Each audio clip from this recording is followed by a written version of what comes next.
Shirley Adams here with the second program in Series 3 of The Sewing Connection. Matching Magic. When some fabric features are suddenly everywhere, really going strong, if you like them, you better sew them quickly because they won't last forever. Incorporating some of these current looks, I chose a jacket pattern with a hood and a drawstring waist, or the anorak, the parka, and combined it with the Indian blanket type fabric. Immediately, it becomes very obvious that I have a plaid here which must be matched if it's to look right. So let's consider where to start. First of all, if you are going to depend on that guide sheet that you always have handy to tell you how to cut it out, forget it, pitch it. It's not going to do you a bit of good. You are going to have to depend on yourself only, and you have to think this through very carefully. So let's take a look at the fabric first and see what we have here, and then we'll start laying the pattern on it and see what we can do to make it match perfectly. Well, we can see a lot of horizontal lines. We can see a lot of vertical lines there. And every place there's a horizontal line, I want it to match to something else. For instance, the sweater I'm wearing. It better match as it goes across both the body of the sweater and the sleeve. Just as last week when I had this floral weave here, I want that flower to match going both places, and I want those stripes to match all the way along. Those are important if you want to look like you are really one of those top designers doing your clothing. So we want to worry about that. We also want to worry about the vertical match, and you possibly won't be seeing that too many places, but where it meets at the shoulders, maybe you're going to see a match there. And this one has a yoke on it, so it's going to have to be considered a couple of other places.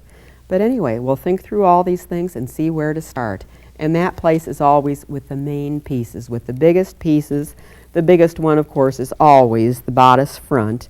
This one is kind of hip length, and as I said, it's going to have a drawstring waist. But anyway, this is the length I'm going to have mine. And then the back, of course, will have to match to that.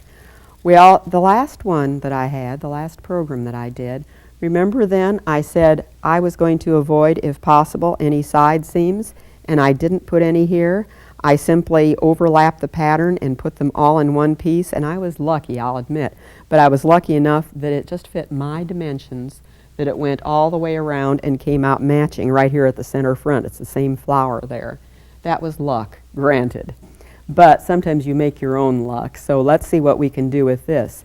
The fact that, as I noticed, it has straight side seams, and I noticed that right away because I looked for that, but the fact that it does have these straight side seams means that we can overlap. And so I am going to start out by turning this over. I have the wrong side of it now, and of course you must make sure when you are matching plaids that you do have a right and a wrong side of it, that you know what the right and wrong side is, and that you also have a left and a right front and so on. Don't end up with two right fronts. You better examine this fabric also, though, to see if you can use either side. Well, here I can't. The back side's completely different. Sometimes with woven plaids, especially, or stripes, you can use either side, and that makes your job easier sometimes. Not with this. We only use the front side of it all the time. Before I start cutting this out, I better also smooth my hand up and down this fabric and see if there's a nap, which there is, and you want the nap to run down. The smooth direction goes down, just like petting a dog from his head down to his tail. Down is the direction that the nap needs to go. So I'm going to overlap these. 1 1/4 inches is what I would be overlapping, since each would have a 5/8 inch seam, so 1 1/4 inches would be just fine. And with these overlapped then, and you can see all the markings on the patterns go along and just match each other, here's what I find I have. I want to notice where the center front is, and the center front line is right here. So I'd like to see what I have there. And it turns out that I have the edge of one of these wide stripes. Usually I put the center front right in the middle of the stripe, but in this instance I've put it over here because I've already played with this a lot. You can see I have a little bit of it cut out. I've already played with it a lot, and I found out this is the way it works best, because as they overlap and come over here to the center back, then the center back comes right down the middle of a broad stripe. If I would instead put the front on a broad stripe, the center back would have come right here in between two odd stripes. They have nothing to do with each other. So it was better to base it all on what happens in the center back in this particular instance. So here's where I put it, and it seemed to work out just right. And so I am going to cut this out. I already have cut this one out. Some people like to fold that fabric first in half and put pins all over it, because about every foot you'd have to put a pin to make sure the layers are right together. It probably is going to be faster if you cut it single layers and not try to get all those pins in to make sure that both layers are just the same. So I'm cutting this just one layer at a time. What I have already cut, and I will therefore remove this, what I have already cut is this whole piece here, and it's only cut up this far, and I'm then going to flip it and put it over there. But before I take this pattern off and flip, I want to consider, what about a yoke that's on it, because there is a yoke. And could I possibly also put this yoke here? It would go like this if I'd put the yoke here, if I'd overlap that 1 1/4 inches and cut all this as one piece. Well, it would fit here. I could do that, but what I'm going to be concerned about is what happens here at the edge. If you can see this edge, I'll get it up just a little bit higher. What happens here at the edge, this is the arm side, this is the sleeve part. What happens here at the edge is that I'm right at the edge of this turquoise stripe. It would have to come around here and stitch to the front, and what happens at the front is that I'm right at the edge of this narrow red stripe. So they aren't going to match at all here in the front where the yoke would come down and show. Therefore, you can't do that. You don't want to. Instead, I will probably put it sideways and just cut the yoke in a different direction. Or you could cut the yoke on the bias just to present some diversion, so that if you obviously can't match, if there is no way at all, then put it in a contrast of some sort so that you won't have to bother about matching. But okay, this is just laid here right, and it's all cut out, this one piece. So I'm going to take the pattern out of the way because I really no longer need it. I might pull it back later, but right now I don't need it. And I'm going to flip over this piece that I have already cut. Right to the center back is where I cut it. And I'll just go ahead and fold it over. So since this is all being cut in one piece, I have no doubt but what I have a left front and a right front. There is nothing to worry about here. It automatically happens. What I want to do with this is move it around until the horizontal stripes just blend over here at this edge. And then I also want to look up at the top and down at the bottom to make sure these vertical stripes just blend.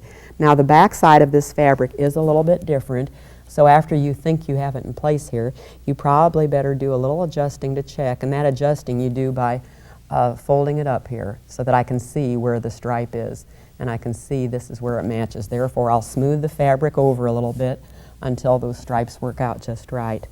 And here we want the horizontals just right, and I'll also check down here before I do any cutting to make sure this is going to work out exactly right.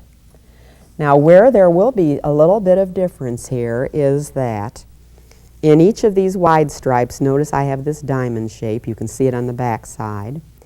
In each of these wider stripes, I have that pine tree or whatever it is. But here's where I have a little bit of difference. Here's what looks like a dollar sign, and here's what looks like a couple of diamonds. And they aren't going to be the same underneath, and sure enough they aren't.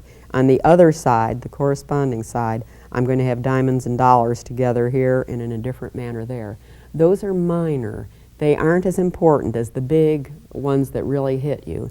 Therefore, I'm not going to worry about that. The stripes are the same, the colors are the same. It's just that one little design that has no choice but to be a little different, and it's going to be quite all right. So I'll just put this in place, and I'm ready to cut this piece off. As long as I have all those lines together, and I'll make sure very carefully, because once it's cut, that's it. You can't do much to correct it. But you can see why they don't give you any kind of a guide sheet to cut plaids. They have no idea that you want to cut a plaid out of this, but also there's no way they know how big your plaid is. And the way you lay this plaid and the way you cut it out depends on how big the repeat is. If it's a large repeat, you have a whole new set of problems. This was a small repeat. I can see that this pine tree repeats about every 5 inches or so. That's a small repeat. So that isn't much to worry about. I probably bought about 1/4 yard extra of this fabric beyond what the pattern called for, just to make sure that I had enough. But if it's a large repeat, then I might buy an extra yard or yard and a half, whatever it takes to do the job right. Because if you're not going to do it right, then don't do it. Find another fabric. And don't do one that is going to look awful when you get it finished. So I'm going to cut out this other half here. This makes it easy when you can just flip that first half over. You do all your thinking on the first half. The second half then is a piece of cake. You don't have to worry about it, since it can't help but be right. As long as the horizontal and vertical lines line up, then you're okay on this one. So this I'll just cut and we'll get it out of the way. And I'm going to cut this notch here. Very often we just cut clips, but because you wouldn't be able to see a clip, I'll cut that notch just in case we want to refer to it later. And then down this side, and we're all finished with it. And then we'll see where we can lay the other pieces. Be sure you have good sharp shears for any of these things. Get them sharpened regularly if need be, so that you can do a good job without chewing the fabric. Okay, here we have the front and back, the whole body of it all cut, and that was relatively painless, don't you think? So let's move it on and see what else we can do. I'll just cut this big piece off here. We might play with it later, but there is no use for it right now, so I will move on. And I guess I'll just move my big piece over here out of the way, and then we'll think about what we need to do next. I would next probably lay the piece that is going to connect to these, which would be that yoke. Except I want to worry about those sleeves to make sure that, because they are the big pieces that are left, I want to cut the biggest pieces out first and make sure we have room for them. So I will probably just lay the sleeves next to make sure that they're going to work before I then go on to the yoke and worry about it. Okay, I want to get it all squared away again. Don't have it pulled off grain. Make sure that wherever you cut on that surface, that if you move it at all, more than likely your surface is big enough and you wouldn't need to move it. But if you move it at all, make sure that you do whatever adjusting is necessary to get it square. If you can't see a square easily, put an L square there, or put a piece of paper. A page of paper is always a good L square to use anytime you need to square something off. But when this is all square, then I'm going to see what happens with this sleeve pattern. Now, the sleeve pattern on this one has a really flat cap, and that's because this has dropped shoulders. The sweater I'm wearing has just sort of extended shoulders, but with dropped shoulders, it'll come down about this far. Then that always means the sleeve cap is going to be pretty flat. I just recently read an article that said, if it has a sleeve cap, there's no way you can match the notches, therefore don't worry about it, just cut it out. And I thought, no, you can't do this. You must match. I actually never match these notches anyway. I'm going to bring another sleeve over here from a different pattern to show you the difference in them. Now see how this one would have a standard shoulder point, and because of that it has a real high cap on this sleeve. And then here's the front notch and there's the back notch. And I really never match that notch to the notch in the bodice anyway. It would occur right about at this level.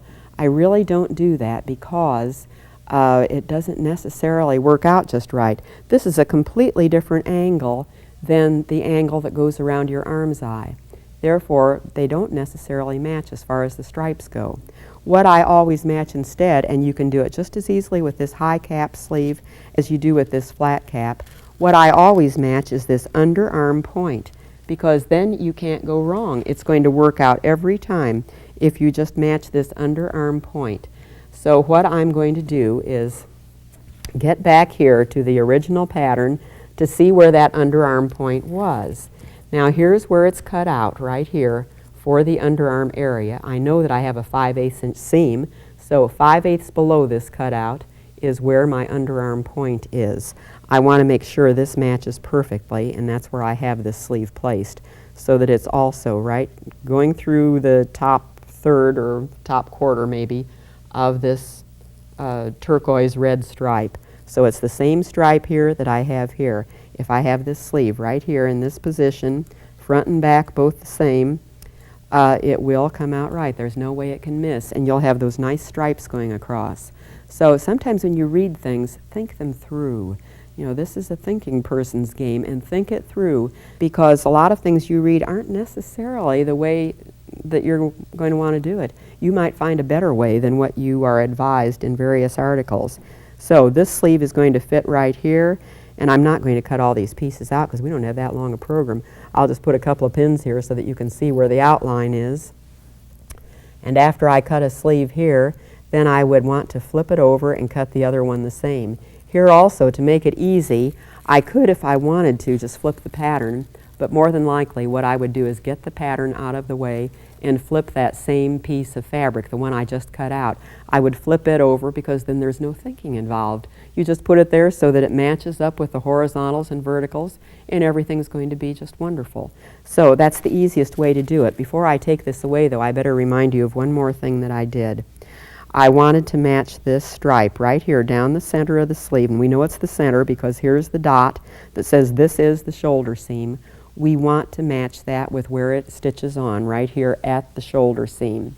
Well, remember I said this one has a yoke. It doesn't have a shoulder seam in it, really. Here would be the dot. That means this is going to be the shoulder seam right here, or this would be the shoulder line right where I have it folded. Therefore, it's this dot I want to match up with the sleeve. So actually, before I cut this sleeve out, I really did lay the yoke in various places to see where it would work out just right. So back up your thinking to that original front and back that I cut, the body of the jacket.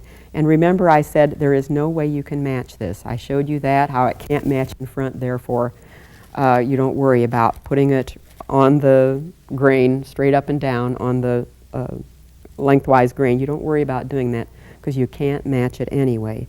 So I will deliberately tilt it one way or the other, and let's see, for economy of fabric, let's see what happens if I put it way down here at the edge. It's matching nothing, remember, nothing whatsoever. So all I want to do is get the most attractive or the most prominent stripes.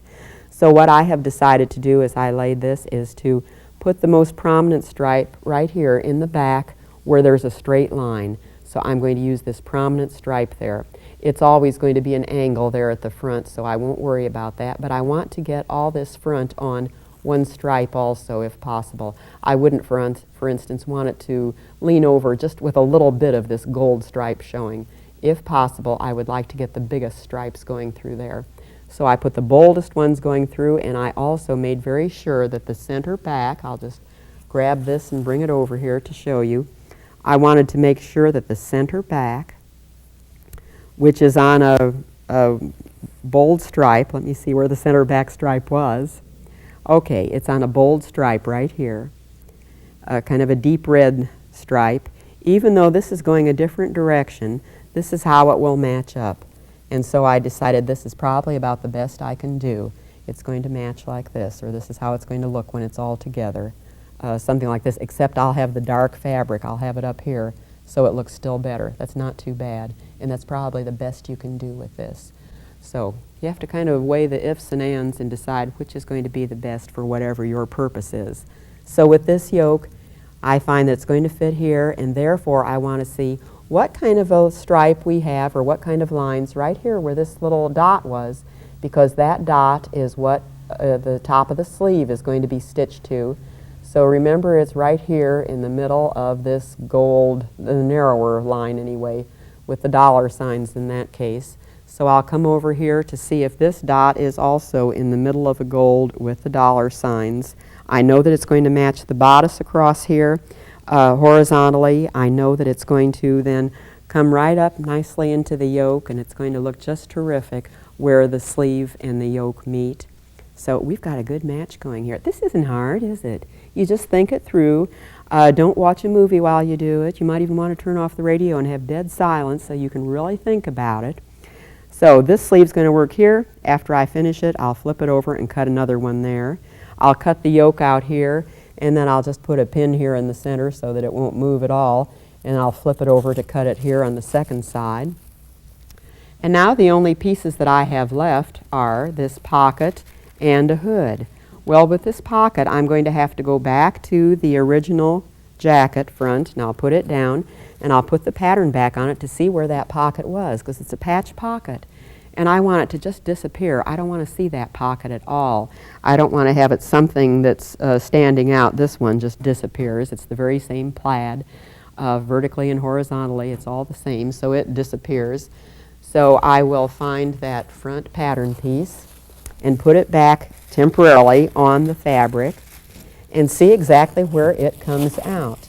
So if I fold everything down in place and put it here, I find that here's a dot that says the top of the pocket. So I'm going to put this pocket pattern piece right here on those same dots. And by now, what makes this nice, if your brain is absolutely numb from all the matching, which it isn't now because we haven't done that much. This was a relatively simple match. But if your brain is numb, the easy way to do this is just take a marker, crayon, whatever. Just take a marker and draw through these stripes. Like right here is the division line between this gold stripe and that turquoise and red stripe. So right here I might draw a stripe across here to know this is gold. So I'm just writing a note to myself, which is upside down to you, to say it's gold. And then I'd also want to see what kind of a stripe we have going vertically, and I would draw those lines.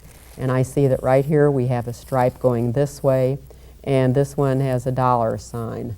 So that's the way I would take this pattern then and put it here on the uncut piece wherever I can fit it, where I get that same gold stripe here and the red stripe here with the dollar sign going through it. So isn't that easy? All those small parts you can do this with. This is very similar to the way I match the welt in this jacket that I had on last program. The fact that I wanted this to fit in just perfectly, I first of all, of course, had the front all cut out. And after it was cut out, then I put this welt, the pattern for it, I put it down on the pattern to make sure where the lines were, and I drew those lines on it so that I can then move it elsewhere and have a perfect match there. You only find this perfect a match when you pay many $1,000s, seriously, for something that you buy. So if you make it, why should you do any less than do the same job that one of the high-priced designers would do? Okay, then after we have all those pieces cut out, and of course make sure that after you cut the one pocket, you are going to have to go back and see what the other pocket on the other side looks like, because it might have a different stripe. Remember the diamonds and dollar signs? It might have a different stripe going through it than this one does, so you'd have to check again to make sure that the left pocket is as perfect as the right pocket when you do it. Then the only piece that we have left is this hood. And here again with the hood, what are you going to match? When I cut out the bodice front, I did, remember, cut out this notch so that I have it there, because this is where it would match the hood. The hood would be sewn right here with that notch matching, and here's the center front dot. So if possible, I would like to see this hood and the center front matching with the stripe just continuing right on up them. If possible, I would like to do that. If possible, I would also like to see right here at the center back, that meeting the center back stripe. And so this is what I would try to do in the uncut fabric here. And I've already put my hood pattern in place. I've already cut out one piece because that's what I did. I found that at the center back, I had this, here's the center back. Now this hood's sideways. Notice how I'll turn this around. Okay, I've turned it sideways here. I haven't cut off this little scrap here yet, it still needs to go. But I've turned this hood sideways because it is going to match not to this, I'm sorry, not to this that I just showed you now, not to the back of the jacket. You have to keep thinking, don't you? It is instead going to be stitched on, of course, to the yoke, which is up above the top of the jacket. So remember that I had that yoke going right down a big wide turquoise red stripe, and it was right in the center of it. Well, this one then I also want to put right in the center of this same turquoise red stripe. And I don't put the edge of the fabric there because this hood is going to have a center back seam. I instead fold it down 5/8 and find out where that seam would be, and it goes right through the center of that same stripe. So it's going to match perfectly, and there's not going to be a problem at all as far as the cutting. So you simply finish cutting it all out, and then you're ready to pin it and stitch it together. Now this is a point where you can also go wrong in stitching it together, in that possibly it goes a little bit off as you do the stitching here. If you have a dual feed foot like this, or look for it at your dealers to see if they do. They happen to fit every machine undoubtedly. But this dual feed foot is something nice to use for such instances as this, because as it moves, I'll not really sew with it, I'll just move it. But notice how as it moves, see how it goes up and down, and especially if I have it down, see how the top goes up and down? So that means the top is feeding as well as the under part feeding, and it won't push those stripes off balance as you stitch. So that would be the easiest way to take care of that. Well, that hood will all work out right. You could do some different things with it. In fact, you know by now that sewing is for intelligent people who love the challenge and the thinking it requires. So see how you can apply some of these thoughts to what you sew. Now this hood doesn't only work well for the anorak where it was intended, but it could be made as a separate and buttoned on when needed, maybe on a completely different garment. So next time let's consider switching parts, switching seasons maybe. So join me then for Come Rain or Come Shine.